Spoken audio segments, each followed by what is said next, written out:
सर्वांना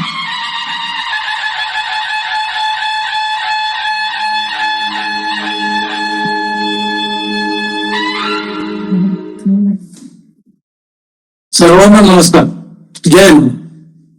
आपण चैतन्य पीठाच्या युट्यूब वाहिनीवरून गेल्या 4.5 वर्षापेक्षा अधिक काळापासून आत्मसंवाद ही प्रबोधन मालिका प्रसारित करीत आहोत. ती अखंडपणे प्रसारित करीत आहोत. या प्रबोधन मालिकेमध्ये आपले सद्गुरू आदरणीय बाबा महाराज आपल्याला अनेक वेगवेगळ्या बहुमूल्य अशा विषयांवर प्रबोधन करीत असतात. गेल्या काही पुष्पांपासून आदरणीय बाबा महाराज श्री दत्त पुराण या ग्रंथावर या पुराणावर आपल्याला प्रबोधन करीत आहे. आत्मसंवादाच्या मागील पुष्पात श्री दत्त पुराणावर प्रबोधन करताना आदरणीय बाबा महाराज पुढे म्हणाले की प्रथम नारद हे महान भगवत भक्त आणि भागवत धर्माचे उपदेशक आणि गर्भवास असताना स्वेच्छेने दिलेली वैष्णव दीक्षेचा परिणाम असुर वीर्यापासून झालेल्या गर्भावर प्रल्हादावर कसा झाला हे प्रत्यक्ष प्रमाण आहे. नंतर ती कयाधू महान भगवत भक्त पुत्र प्रसवली. जन्म होता स्वतःच्या पित्याचे मुख त्याने निस्तेज केले. नंतर प्रल्हाद शिक्षण घेत असतानाही श्री विष्णूची सेवा करू लागला. सामान्य उपायाने तो घाबरत नाही असे जाणून त्याचा पिता हिरण्यकश्यपू हा स्वतःच्या शत्रूचा पक्षपाती आहे असे मानून त्याला ठार करण्यात घालत. कडेलोट, अग्नीत टाकणे, पाण्यात बुडवणे इत्यादी प्रकाराने त्याला मारण्याचा त्याने प्रयत्न केला. परंतु सर्वाधीश महाविष्णूची सेवा करणारा तो मेला नाही. तेव्हा हिरण्यकश्यपू त्याला म्हणाला, अरे दुष्टा, माझ्यापुढे कोणाचे सहाय्य घेऊन तू असा निर्भय झाला आहेस? ज्याचे तू ध्यान करतोस तू कुठे आहे? हे वाक्य ऐकून प्रल्हाद विष्णूचे चिंतन करीत म्हणाला, बलवंताचे बल विष्णू आहे. सर्वाधीश असलेला तो सर्वत्र आहे. जर हा सर्वत्र आहे तर या खांबा तो आहे काय असे पित्याने विचारले असता पुत्राने उत्तर दिले, होय. तेव्हा रागावलेल्या त्या दैत्याने पायाने खांबावर प्रहार केला. तेव्हा भक्ताचे वचन खरे करण्यासाठी विष्णू प्रकट झाले. सिंहमुख मानवाका विकराल नख हेच त्याच्या आयुध असणाऱ्या त्याला पाहून तो असुर त्याच्या तेजाने डोळे दिपले असतानाही लढला. निसटलेल्या त्याला नरसिंहाने पुन्हा झाडले. दाराच्या मध्यभागी नखाने त्याचे वक्षस्थळ फोडले व त्याच्या मांड्या धरून त्याचे कातडे गळ्यामध्ये पराक्रमी नरसिंहाने सायंकाळी धारण केले. वरदानामध्ये ज्या गोष्टी मागितल्या होत्या त्या सर्व गोष्टी पाळून वरदानाला कुठेही विरोध आणला नाही. सर्व गोष्टीचे यथायोग्य पालन करून भगवान नरसिंहाने हिरण्यकश्यपूचा वध केला. नरसिंहाने हाहाकार झालेले त्याचे सैन्य नष्ट केले. तेव्हा देवांनी पुष्पवृष्टी करून त्याचं कौतुक केले. अप्सरा नाचू लागल्या. इतरांनी त्याची स्तुती केली. पूर्वी कधीही एवढे आश्चर्यकारी उग्ररूप नसलेल्या नरसिंहाला पाहण्याची इच्छा असूनही देव लक्ष्मी त्याला पाहू शकले नाही. जटांनी असं म्हणतात नक्षत्रे फेकलेल्या त्या नरसिंहाकडे देवांनी प्रल्हादाला पाठवले. निर्भय असलेला प्रल्हाद नमस्कार करीत देवांना नरसिंहाला म्हणाला की हे भगवान, आता शांत हो. हा काही प्रलय काळ नाही. इंद्रामध्ये गुप्त असलेल्या आपल्या भक्तांना तू दयाळूपणे पाहावेस. तिन्ही लोकांच्या मस्तकाला रोगासारखा असलेला हा दैत्य तुझ्या हाताने ठार होऊन मुक्त झाला आहे. हे खरे तर चांगलंच झालं. ही जी मानवावर कृपा झाली ती पूर्वजन्माच्या पुण्यामुळे झाली आहे. नाहीतर हे भगवान, या पापाला मोक्षाची शंका तरी कुठून? हे दया, तुझा नमस्कार असो, तू प्रसन्न हो. अशा प्रकारे भक्ताने प्रार्थना केली असता श्री विष्णू शांत झाले. तेव्हा देवांनी त्या भगवान विष्णूला नमस्कार करून त्याने आज्ञा दिली असता आपल्या स्वस्थानी ते निघून गेले. भगवान गुप्त झाल्याबरोबर त्यांच्या इच्छेसाठी प्रगट झालेले ओंकारमय रूपही गुप्त झाले.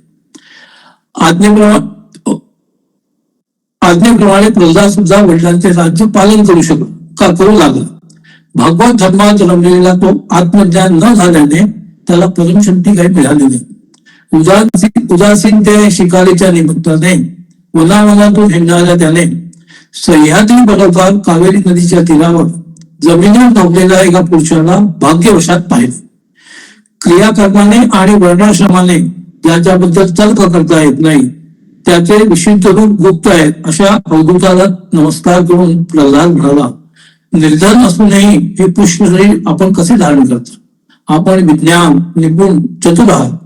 विज्ञान निपुण आणि चतुर आहात. निरनिराळे कर्म करणाऱ्या लोकांना पाहूनही आपण सामवृत्त आहात. यावरून आपले चरित्र अतर्क्य आहे हे सिद्ध होते. अशा प्रकारे त्या प्रल्हादाने भगवान दत्तात्रयाला विचारले असता संतुष्ट होऊन तो कृपाळू हसतच म्हणाला, प्रल्हादाला सगुण गुण साक्षात्कार झाला तरीही साक्षात भगवान दत्तात्रय हे माहीत नव्हते. त्यामुळे भगवान किंचित हसले. भगवान नृसिंह ज्यांच्यासाठी अवतरले तो तूच आहेस. हे नारद शिष्या, दैत्यपुत्र असूनही ऋषींचा तू शिष्य आहे. तरी हे महान भगवत भक्ता तू ऐक असे म्हणून दत्तात्रयांनी प्रल्हादाला उपदेश करण्याचे ठरवले. अशा रीतीने दुसऱ्या अष्टकातील वराह नृसिंह अवतार कथनाचा 7वा अध्याय इथे समाप्त झाला.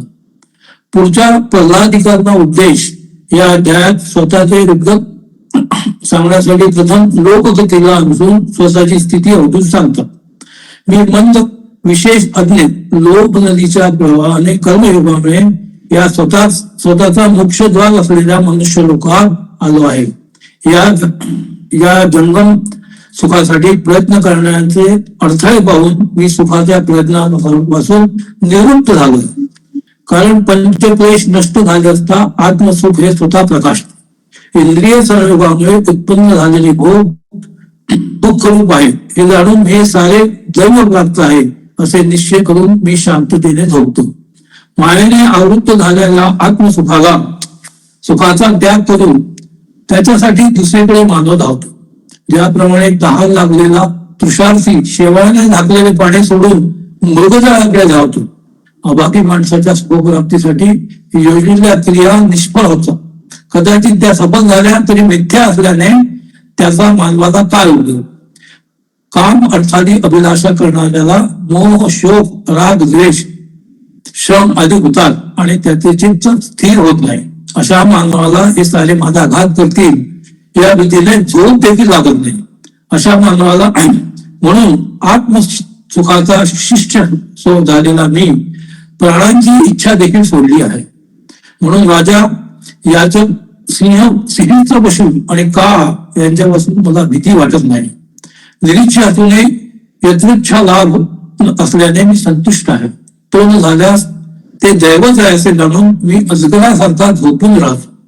लोकात किंवा मनात दिवसा वा रात्री मी जेवतो किंवा जेवते. कष्टाने मिळवले धन मालकाला मारून दुसरा कोणीही मधाप्रमाणे पळवतो हे मी मधमाशीकडून शिकलो आहे. म्हणून मी काहीही कोणाकडून घेत नाही. दैवयोगाने मिळाले वस्त्र मी नेसतो किंवा नेसतही नाही. तसेच दगड किंवा चटईवर किंवा लोकात किंवा मनात झोपतो. मी कधी स्नान केलेला असतो तर कधी मला धारण केलेला असतो, तर कधी उत्तम वस्त्रे धारण करतो, तर कधी मूर्खाप्रमाणे कुठेही संचार करतो. ब्रह्मासक्त ब्रह्मनिष्ठ ब्रह्मरूप आणि ब्रह्मामध्ये बुद्धिस्थित असलेला मी ब्राह्मण अंत्य कुत्रा गाय यांच्या ठिकाणी समदृष्टी असलेला आहे. या अध्यात्म वृत्तीने वासना रहित होऊन मी या स्वरूपात राहतो. या स्वरूपाची जो इच्छा करेल त्या विज्ञानाचा हा उत्तम उपाय आहे. भेदग्राहक मनोवृत्तीमध्ये विकल्पाचा लय करावा. त्या मनोवृत्तीचा अर्थरूप भ्रम असलेल्या मनात लय करावा. ते मन अहंकारात, तो अहंकार माये, ती माया परमात्म्यात विलीन करावी. नंतर मुक्त व्हावे. शुद्ध स्वरूप असा मी आणि तो परमात्मा एक आहे. माझे गुप्त रहस्य मी तुला सांगितलेले आहे. या तत्वाचा तू विचार कर. आत्मा अनादी असल्याने त्याला उत्पत्ती आदी विकारता क्रियेने होते. असे 17 श्लोकांनी कर्म उपासनेपेक्षा श्रेष्ठ असलेले रहस्यतम असे तत्व मी तुला इथे सांगितले आहे. तरी हे प्रल्हादा सावधानतेने याचा विचार कर. कोणालाही ज्ञान देऊ नकोस. अशा प्रकारे अवधूताने उपदेश केला. तो स्वतःला श्री दत्त स्वरूप आत्म्याला जाणून त्याच्या आज्ञेनुसार प्रारब्धानुसार कर्म करीत आपल्या राज्यात गेला. अशा अतिशय सुंदर अतिशय प्रभावीपणे स्वामी महाराजांनी वर्णन केले आहे व आदरणीय बाबांनी अतिशय सुंदररित्या आपल्या सर्वांना हे समजावून सांगितले आहे व आपल्या प्रबोधनाला बाबा महाराजांनी इथे सर्व विराम दिला. मी बाबा महाराजांना विनंती करतो की त्यांनी आजच्या प्रबोधनाला सुरुवात केली. नमस्कार.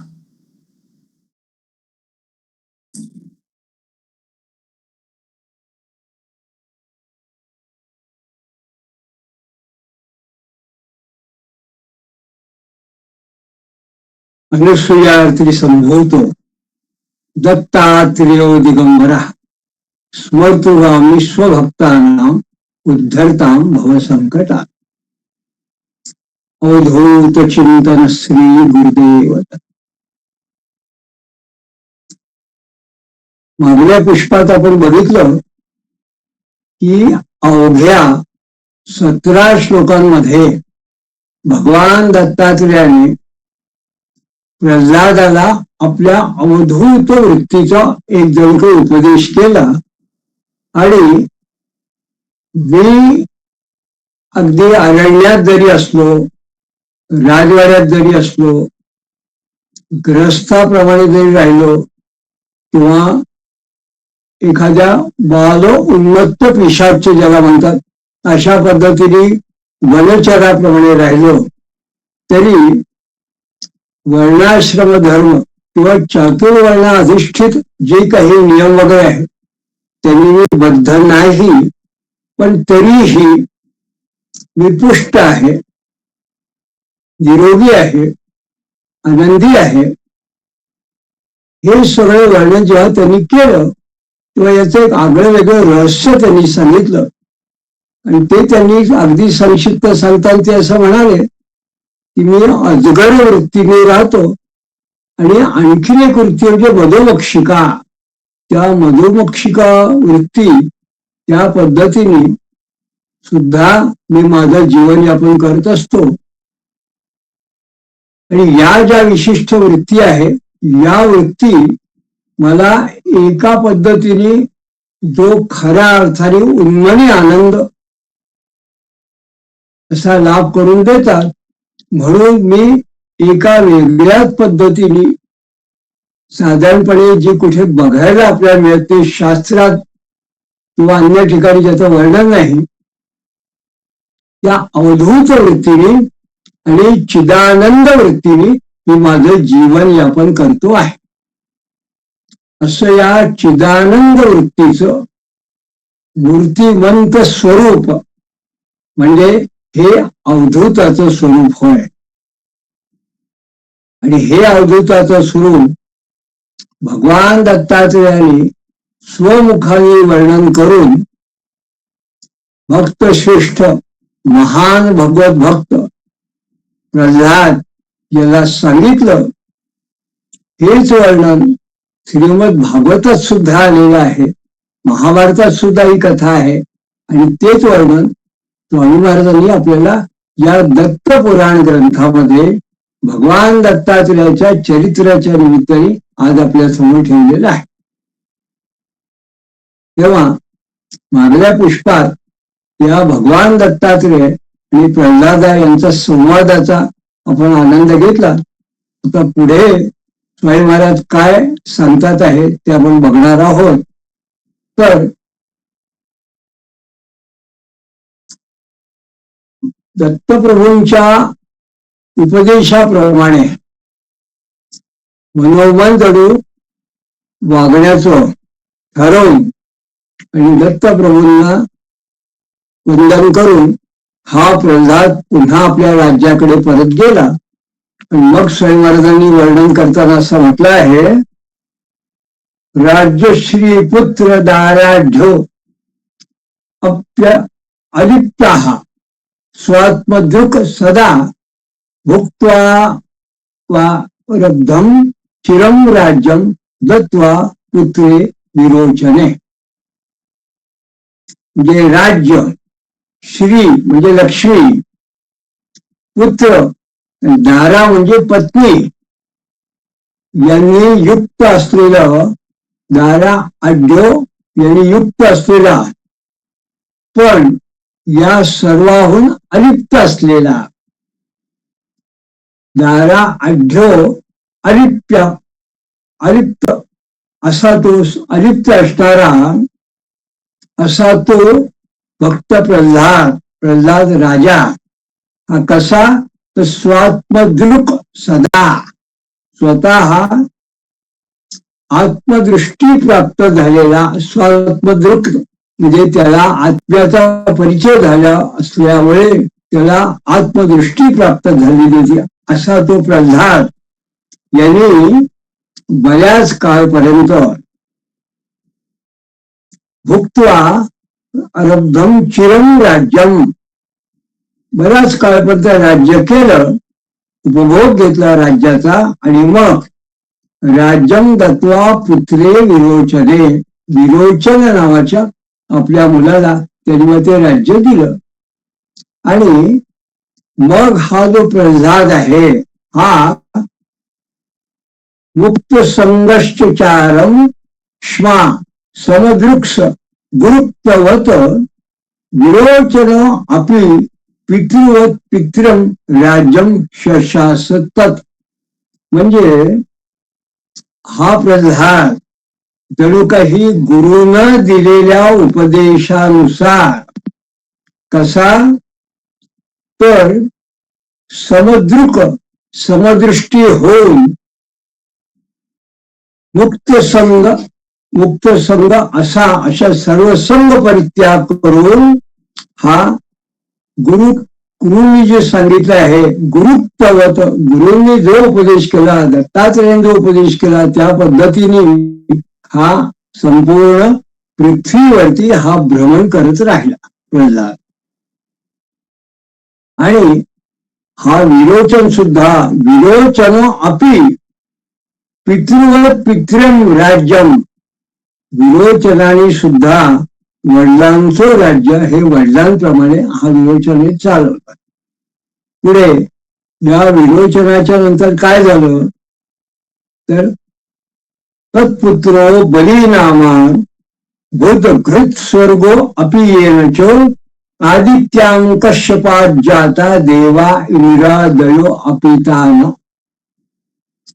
म्हणजे बली नावाचा त्याचा हा जो विरोचनाचा मुलगा आहे, यांनी थेट स्वर्ग त्यांनी हस्तगत केला. बली नाम भृत धृत स्वर्गो अपि येनचो, त्यांनी थेट स्वर्गापर्यंत चढाई करून तो जिंकून घेतला. आणि कश्यपाचे आदित्यची जी मुलं होती, कश्यपदिती पुत्र असे जे इंद्रादिकमय देव होते, त्यांना त्यांच्या अधिकारासकट यांनी जिंकलं आणि त्यांना जणू काही स्वर्गातून हाकलून दिलं. जित्वा तदाधिकारांश स्वयं स्वाधीन तिष्ठती. आणि स्वर्गान निराकृता देवा श्री विष्णू तुष्टू बहु वहरी. म्हणून जणू काही देवांचे सुद्धा जे अधिकार होते त्यांनाच ते घेऊन त्यांच्याकडे हिरवून त्या देवांना जेव्हा हाकलून दिलं त्यांनी, आणि तेव्हा हे देव जे आहे हे विष्णूला शरण गेले आणि त्यांनी विष्णूची स्तुती केली. मग देव प्रार्थनया तुष्टो भगवान वामनाभिद पयोव्रतम फलम दातु पुत्रोदित्या अजोप्यभूत. म्हणजे देवांच्या प्रार्थनेने संतुष्ट झालेला भगवान, देवान प्रार्थनया तुष्टो, संतुष्ट झालेला भगवान कसा आहे, भगवान वामनाभिध, भगवान वामनाने आदितीने जे काही पयोव्रत केलं होतं, पयोव्रत फलम दातू पुत्रोदित्या, म्हणजे पयोव्रत त्या आदितीने केलं, त्याचं जणू काही फल देण्याकरता हा स्वतः अज म्हणजे अमर असून सुद्धा तिचा पुत्र झाला. कोणता, हा वामन म्हणजे भगवान विष्णू स्वतः.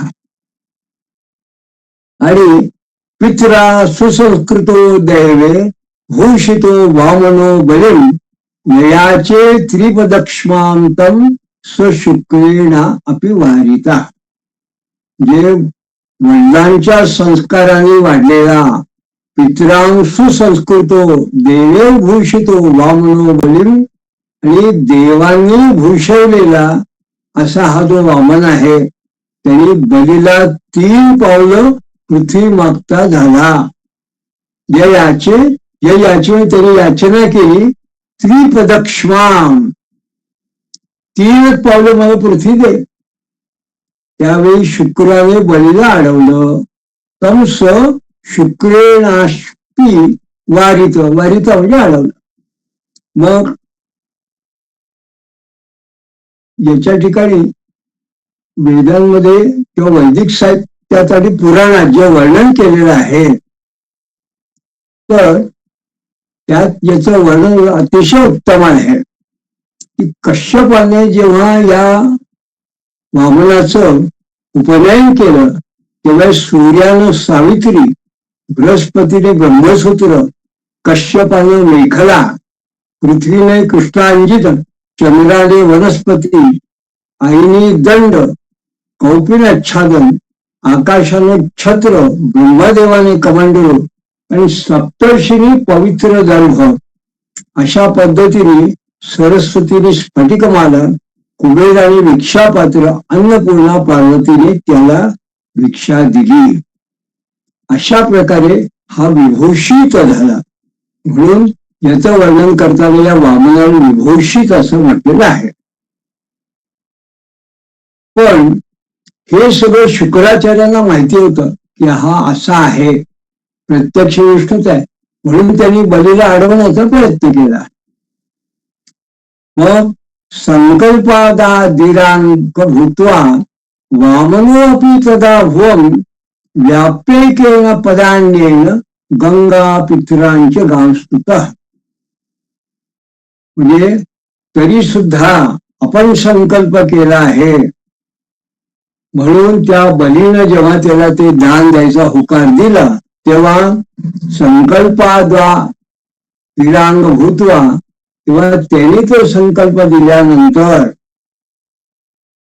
त्या वामनाने विराट रूप धारण केलं आणि एका पायाने पृथ्वी व्यापून व्यापेकेन पदान अन्येन गंगा पितरांचं गांस्तुतः.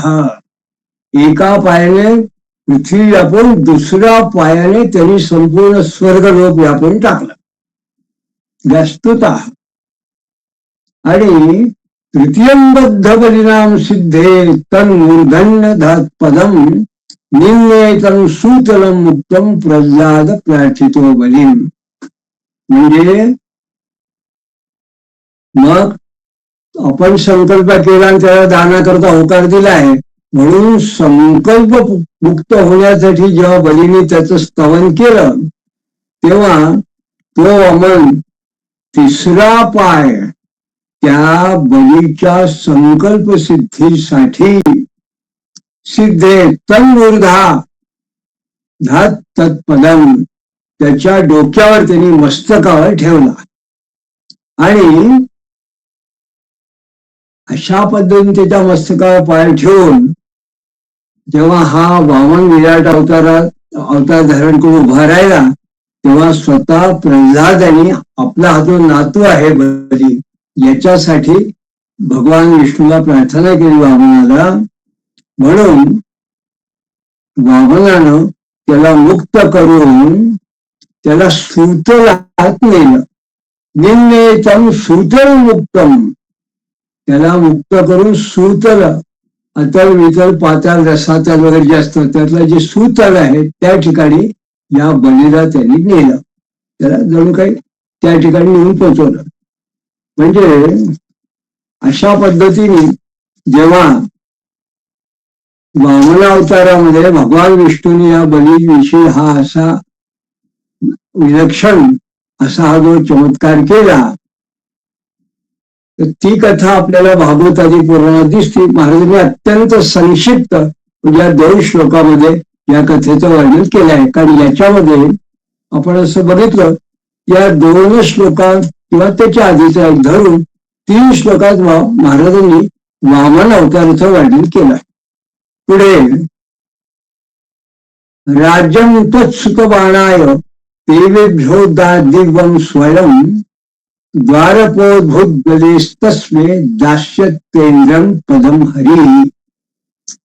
म्हणजे त्याचा जो मुलगा होता बलीचा त्याला बाण, याला बाणासूर हा जो आहे हा बाण याला देवापासून स्वतः राज्य दिलं आणि बळीचा तो स्वतः भगवान विष्णू देवेभ्यो दिव्यम स्वयं द्वारपो भूद्वलेस्तस्मै. स्वतः त्याच्या द्वाराला उभा राहणारा द्वारपाल झाला. आणि आता पुढे दास्यतेंद्रम पदम हरिही. आणि पुढे आता एखादा होणारा जो मनवंत राहील त्या भगवान विष्णू त्याला इंद्रपद देईल. म्हणजे तो इंद्रपद होईल. या ठिकाणी संदर्भ असा आहे पुराणातला की हे इंद्रपद त्याला सावर्णिक मनवंतरामध्ये त्याला प्राप्त होईल असा संदर्भ आहे. एवं प्रभावः श्रीदत्तो यतात्मान मनीश्वराः ज्ञातुं सुरासुरा ह्याद्या मनुष्याणां तू का कथा. असा प्रभाव असलेला भगवान दत्तात्रेय आहे. एव प्रभावा श्री दत्तो. आणि ज्याचा प्रभाव जायला किंवा जाणण्याकरता सुर आणि असुर हे सुद्धा असमर्थ आहे. ज्ञातून सुरासुरा ह्याद्या. तर माणसाची काय कथा असं महाराज म्हणतात. मनुष्यानां तू का कथा.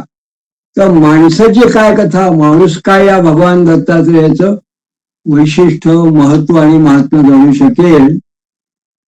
मग महाराजांनी या ठिकाणी पुन्हा एक संक्षिप्त कथा सांगितली.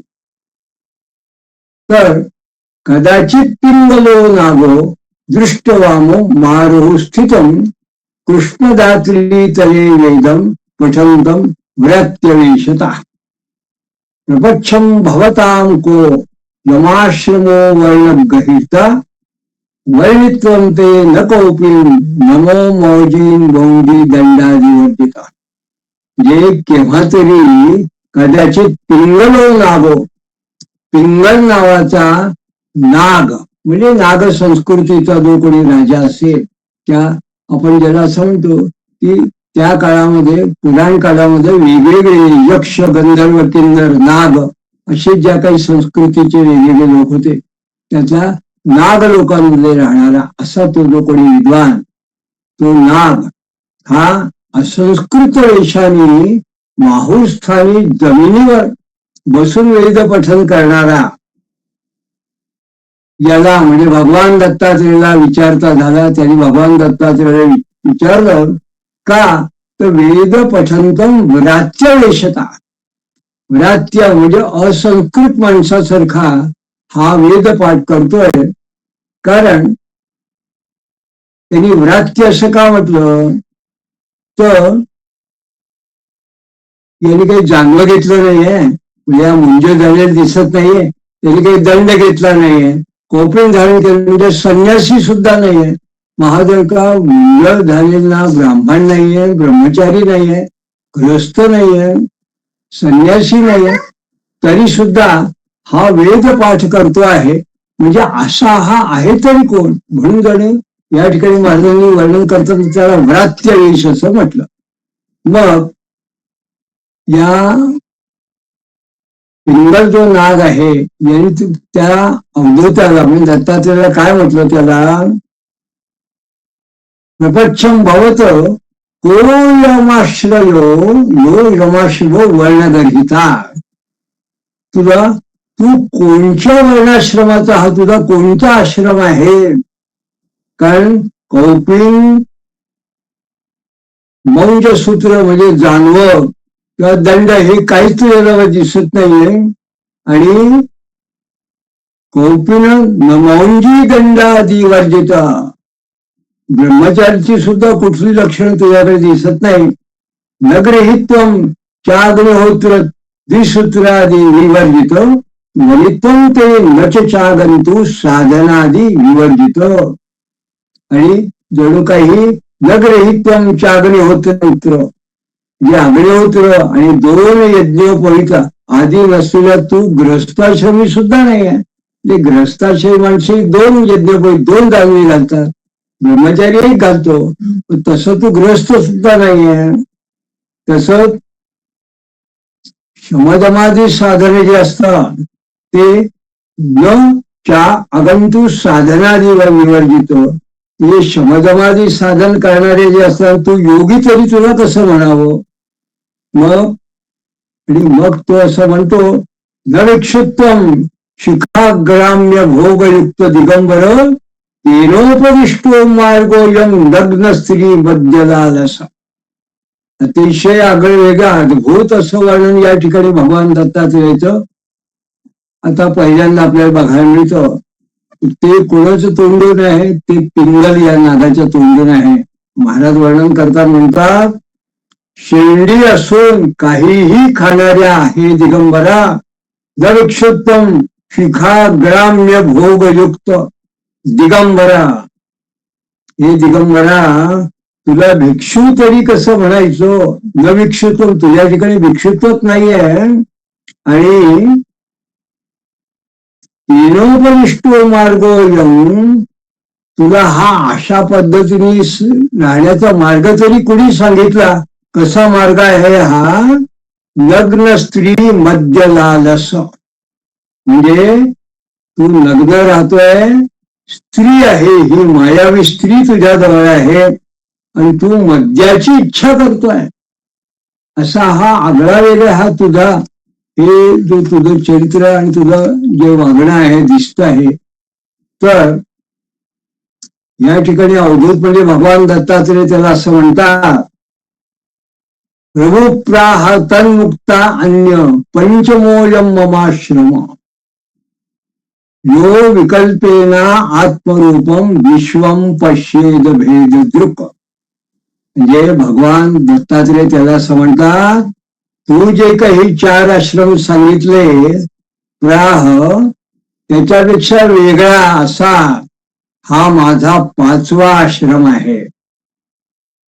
जो ब्रह्मचर्य, गृहस्थ, वानप्रस्थ, संन्यास, हे जे तू आश्रमाचं जे काही वर्णन करतोय, तुला जे माहितीये, हा त्याच्या पलीकडे अतिवर्णाश्रमी योगी असा मी अवधूत आहे. आणि हा माझा 5वा आश्रम आहे. पंचमोयम ममाश्रम यो विकल्पे आत्मन रूपम विश्वम पश्येद भेद रूप.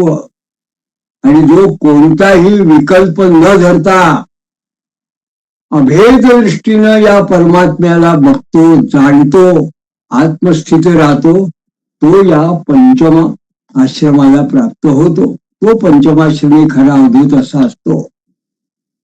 मग महाराज या आपल्या आश्रमाचं अवधूत वृत्तीचं वर्णन करताना असं म्हणतात, वैराग्ययुक्तो वितारिस्तस्यायं पंचमाश्रमाः त्वया श्रुतो नवेतं हि ज्ञानेर्यो ब्राह्मणा समा. तो वैराग्यशील आहे, वैराग्ययुक्तो, आणि ज्याला शत्रू नाही, त्याचा हा 5वा आश्रम आहे. त्याला कोणी शत्रूही नाही आणि तो वैराग्याने युक्त आहे. आणि त्वया श्रुतो न वैतम, तू ऐकलं असशील किंवा नसेलही ऐकलं, पण हा जो आश्रम आहे ते ज्ञानेर्यो ब्राह्मणा समान, जे खऱ्या दृष्टीने समदृष्टी असे जे योग्य ब्राह्मण असतात, ब्रह्मविद असतात, ज्ञानी असतात, ते या पंचमाश्रमाला जाणतात, ते ओळखतात. म्हणजे थोडक्यात भगवान दत्तप्रभू अवधूत वृत्ती राहताना पिंगळा सांगतात की तू मला ओळखलं नाही, पण ही जी वृत्ती आहे अवधूत वृत्ती, हे ज्ञानी लोक जाणतात. असं हे अवधूताचं दत्तात्रेयाचं बोलणं ऐकून इत्थम श्रुत्वा सो अनुसूया गर्भरत्नम इदम महा इति मत्वा ती खिन्नस्त्वं प्रार्थयामास दीनवाक. असं ऐकून हा जो कोणी बोलणारा आहे, इति श्रुत्वा, सो म्हणजे तो जो आहे तो अनुसूया गर्भरत्न, हा अनुसूया पुत्र असा हा रत्न आहे, असं मग त्यांनी लक्षात आलं त्याचा. मग जणू काही तो खिन्न झाला, त्याला जणू काही लाज वाटली. आणि इति मत्वा ती खिन्नस्तम, तो खिन्न झाले. आणि मग त्यांनी जणू काही दीनवाणी होऊन दीनवाक अशा वाणीने त्या भगवान दत्तप्रभूंची प्रार्थना केली त्या पिंगलाने. आणि मग तो असं म्हणतो, कुत्सिता रुशती धाष्ट्या द्वाविगुप्ता मे नया नभ भस्त्रितो शीशम्मा शाधी दोरात्म्ये क्षमस्व भो. म्हणजे हे भगवंता निष्पापा, मी धाडसाने शूद्रपणाने अकल्याणकारी असं तुला बोललं, तुला जे रुसणार नाही असं काहीतरी वेगळंच अभद्रासारखं तुला बोललो. आणि जणू काही कुत्सिता रुशती, माझ्या या वाणीने जणू काही तुझी निर्भत्सना केली. पण तू माम शादी, तू मात्र माझे रक्षण कर आणि माझ्या या दुष्टपणाला भगवान क्षमस्व भो, माझ्या दुष्टपणाच्या बोलण्याला क्षमा कर.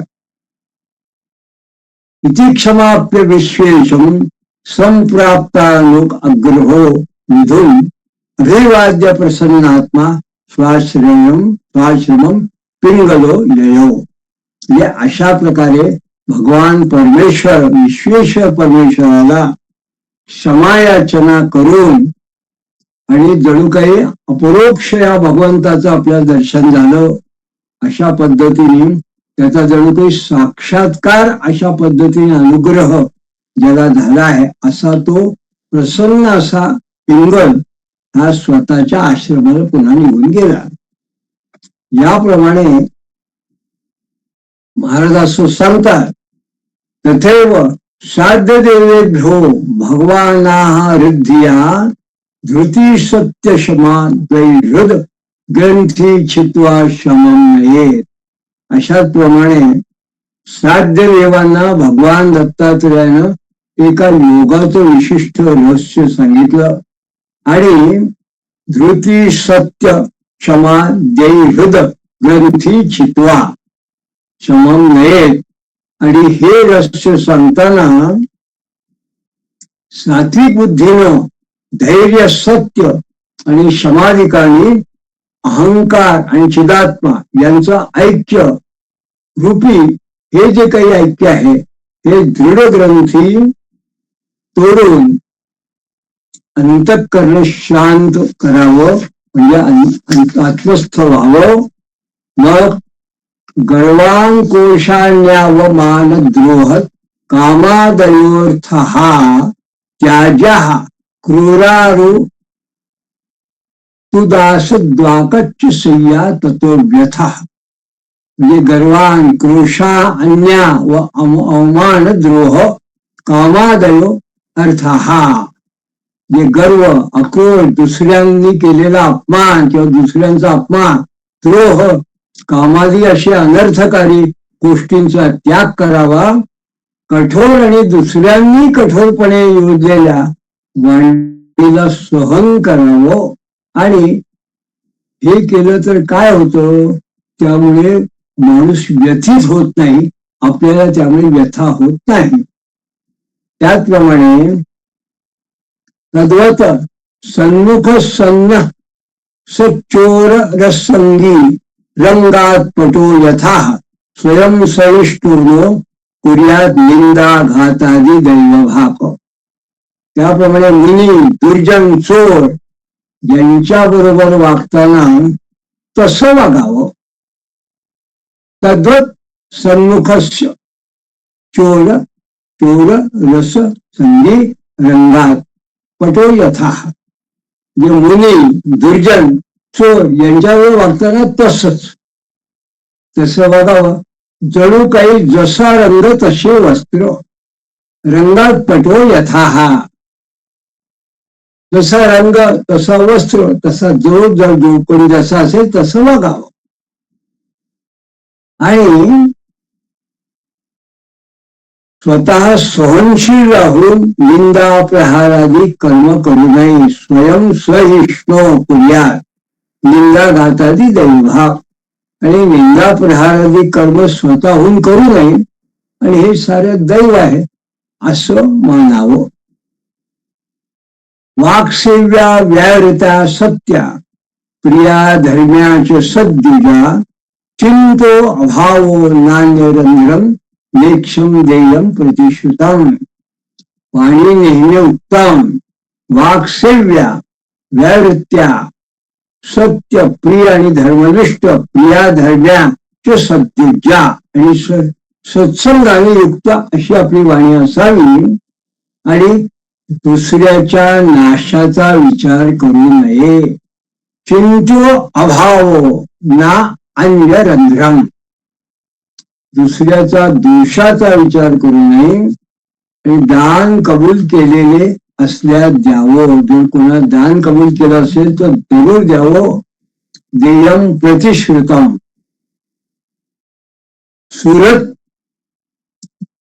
सुरत सेव्यो अधमो नैव श्रद्धेयं श्रेयात्मनाः समो निंदा प्रशंसादो तथोत्कर्षापकर्षयो. सुरत जोडावा, चांगला असेल तो जोडावा, अधमाला जोडू नये. अधम नव्हे, आत्मकल्याणाची काळ बाळगावी. श्रद्धेवं श्रेयम आत्मनाः, निंदा प्रशंसा उत्कर्ष अपकर्ष असं जे कुठे असेल त्याच्यामध्ये समो म्हणजे सम असावं. समो निंदा प्रशंसादो तथो उत्कर्ष अपकर्षयो, म्हणजे निंदा प्रशंसा उत्कर्ष अपकर्ष या सगळ्यांच्या बाबतीत समवृत्ती ठेवावी. नष्टं शोकराहित्यं दुर्वृत्ताच्च निवर्तनम श्रेयो मार्गोप्ययमादेय इति प्राहते भजन. सदैव आनंद प्रहष्टम शोकराहित्यम, शोकरहित अशा वृत्तीनं दुर्वृत्ताच्च निवर्तनम, दुर्वर्तनापासून निवृत्त परावृत्त माघार, हाच कल्याणाचा मार्ग. श्रेयोन मार्गो यमादेय, हा कल्याणचा मार्ग ग्रहण करायला योग आहे. कुठला?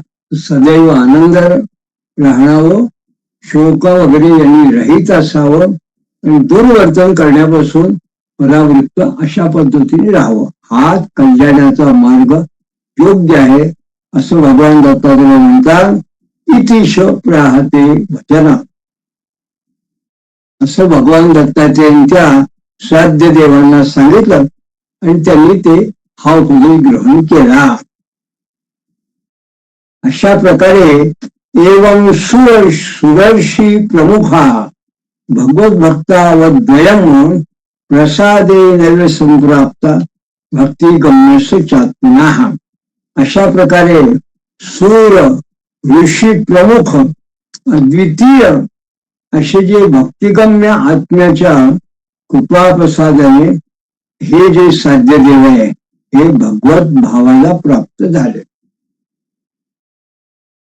तर या ठिकाणी महाराज पुढे विस्तार करताना असं सांगतात की परसो पुरुषो भूमा भक्त्या लभ्यो यनन्यया क्रमेण पुण्यशीलेन स्वतः नान्येन दुष्कृता.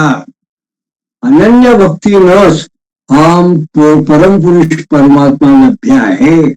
परोसो पुरुषो भूमा भक्त्या लभ्यो य अनन्यया, अनन्य भक्तीने या भगवंताला प्राप्त करता येतो. हा परमात्मा लभ्य आहे आणि क्रमशः क्रमेण पुण्यशीलेन सता, आणि पुण्यकर्माने जर वागला तर तो प्राप्त होतो. एखाद्याने दुष्कर्म करून जर याला प्राप्त करून घ्यायचं म्हटलं तो प्राप्त होत नाही. नान्येन दुष्कृता, तो अन्य दुष्कृत पद्धतीने तो काय प्राप्त होत नाही. आणि मग ही भक्ती कोणी कोणी केली, कशी केली, तर या 2 श्लोकात महाराज असं म्हणतात. स्मरणेश्या अर्जुनो अदर्को वंदने दास्य आयुरित सख्ये रामो विष्णुदत्त सेवने यदुरर्चने कीर्तने वेद धर्माचो श्रवणे दीपको हरे एते चान्ने च भावा सर्वस्वात्म निवेदने.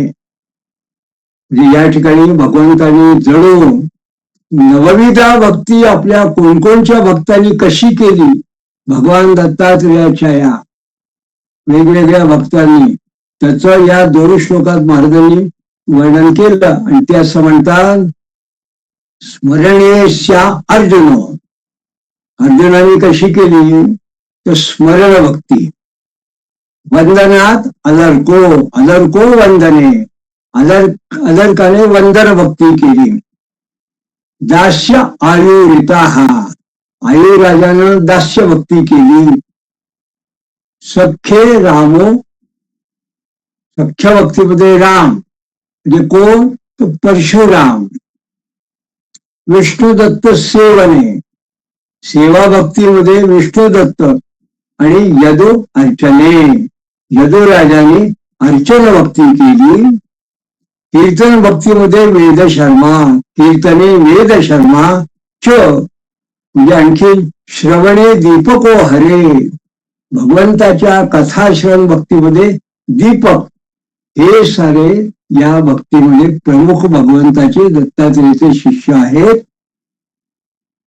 आणि अन्य जे काही असे आहेत आणि इतर अन्य जे आहेत, इथे चांदणीच्या भावा अनेक अशी ज्या अन्य आहेत ते सर्वस्व आत्मनिवेदने, हे सर्व जणू काही आत्मनिवेदन भक्ती करणारे आहेत.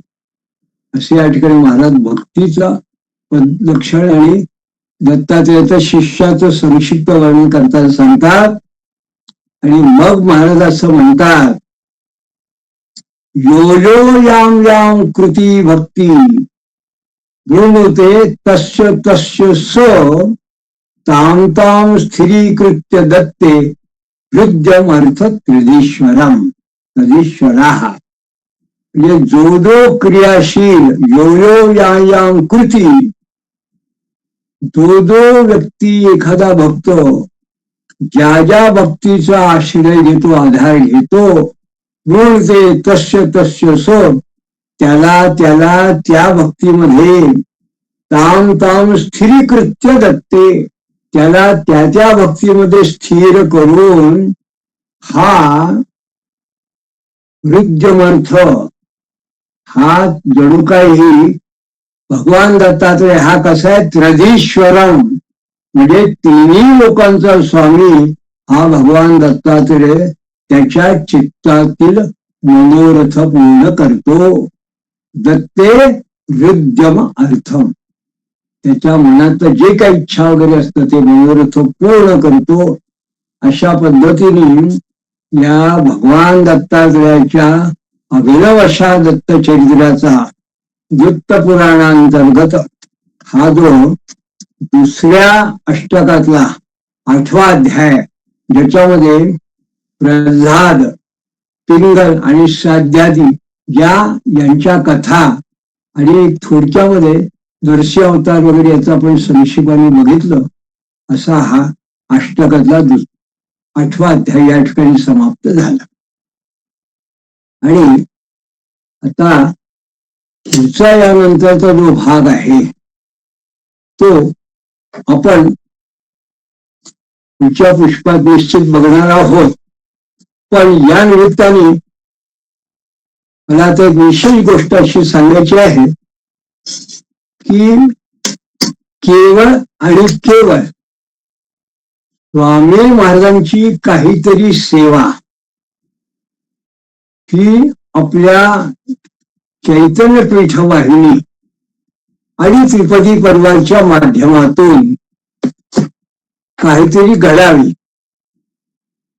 केवळ याच उद्दिष्टानं आपण अतिशय आगळा वेगळा हा दत्तपुराण नामक या ग्रंथाचं या ठिकाणी अशा पद्धतीने भावार्थ निरूपण करायला सुरुवात केली.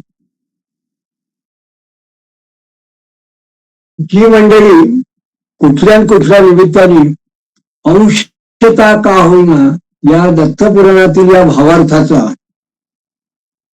कुठेतरी परामर्श घेत असतील, कुठेतरी अवलोकन करत असतील, त्यांना निश्चित असं लक्षात येईल की हा स्वामीवारांचा अत्यंत अलौकिक असा हा ग्रंथ आहे, ज्याची कुठल्याही अन्य ग्रंथाशी गेल्या 100-150 वर्षात जे संस्कृत ग्रंथ तयार झाले आहे त्याची तुलना देखील शक्य नाही.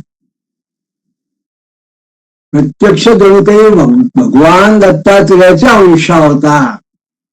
अत्रिगोत्री स्वतः ज्यांना भगवान दत्तात्रेयांनी जणू उद्युक्त करून स्वतःच जणू काही चरित्र लिहायला सांगितलं, म्हणून जणू काही दृष्टांत रूपाने महाराजांचा भगवान दत्तात्रेयाचा प्रसाद म्हणून महाराजांनी अवघ्या एका चातुर्मास्यामध्ये, संन्यासाचा चातुर्मास्य कमी असतो, पण अत्यंत विपरीत अशा परिस्थितीमध्ये ब्रह्मावर्ताला हा समग्र संहिता ग्रंथ लिहिला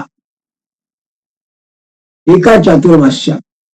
आणि त्या ठिकाणी महाराजांनी जे लोकांना पत्र दिलेली आहेत त्यात असं लिहिलं आहे की भगवान दत्तात्रेयचं जणू सांगणं झालं, आणि त्या पद्धतीने रोजचा नित्यक्रम, भिक्षा, त्रिकाळ स्नान, संध्या वगैरे सगळं जे महाराजांचं असेल ते प्रवचनादी सगळं करून, आणि प्लेगचा वगैरे त्या भागात प्रादुर्भाव झाला असताना सुद्धा त्या सगळ्या विपरीत परिस्थितीमध्ये या ग्रंथाची रचना झाली. आणि स्वामी महाराजांचं जे एक टाकी की एकदा लिहिलं की पुन्हा त्यात खोडा काढणे काही असं जणू काही भगवान दत्तात्रेयाचं स्वलिखित महाराजांच्या हातून मारल्यावर असा हा अभिनव ग्रंथ, हा दत्तपुराण असते.